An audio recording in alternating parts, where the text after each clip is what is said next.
So I hope that what has been revealed through this case study of 1MDB, which has provided what is still a rare glimpse into the inner workings of corrupt offshore finance and associated enterprises, will help open decision makers' eyes and the eyes of ordinary folk to the very real dangers to our liberties that this presents. We're not all just collectively responsible for what went wrong down on the ground in Sarawak, and in cases such as 1MDB. We are all collectively threatened by it. Think how Joe Lowe so nearly got away with it. Think how powerful a global businessman and political backer he might so easily have become with all that stolen money. That was the point that Andrew McCabe, then Deputy Director of FBI, made during those very first United States Department of Justice press conferences, revealing the devastating findings on 1MDB. What he said was this: why does corruption halfway across the world matter so much to us here in the United States today? First, because some of those profits of those schemes were invested in the United States.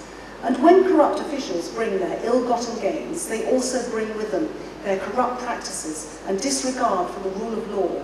And that fuels the growth of criminal enterprises and undermines the fair democratic process. Second, because stable, healthy democracies around the world, accountable to the rule of law, are the cornerstone of global security. So, not only are we all, as a global community, responsible for this corruption, we are all, as a global community, endangered by it. That was the point he made, and what law enforcers are belatedly waking up to, and why the United States set up its new kleptocracy unit that is taking on none other than 1MDB as one of its very first key enterprises. We all need them, and the other regulators, to keep up that fight, particularly because we're all affected. Remember, it's arguable that the biggest single driver of global warming is deforestation, particularly in the peak regions of the planet, which have acted as carbon sink for countless millennia, and which we are now draining back into the air as we roll out those plantations. The fastest way we could help reverse the problem of global warming would be to grow some of that jungle back. This affects all of us, so why shouldn't the global community help invest in that? We need to recognise the problems and work together. So you'll be relieved to hear my time is almost up. And I'm aware I promised you juicy details from my book, and I've ended up lecturing you about all these other issues instead.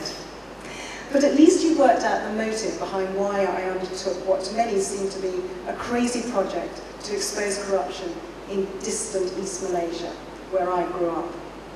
You may also have worked out why I latched on to the issue of corruption at federal level. I realised simply that if corruption has become entrenched at the very top, there is no point trying to tackle it further down.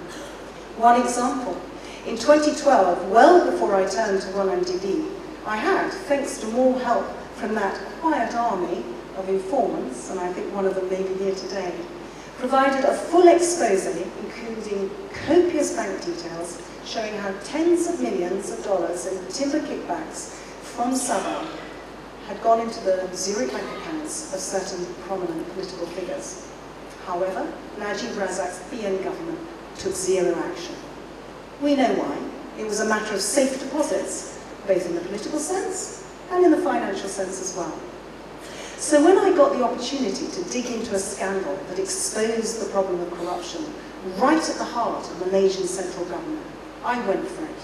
And I will have to admit, as a journalist as much as anything, I was driven by the excitement of such a huge story, which I by then knew could take on global significance because of all that I have mentioned.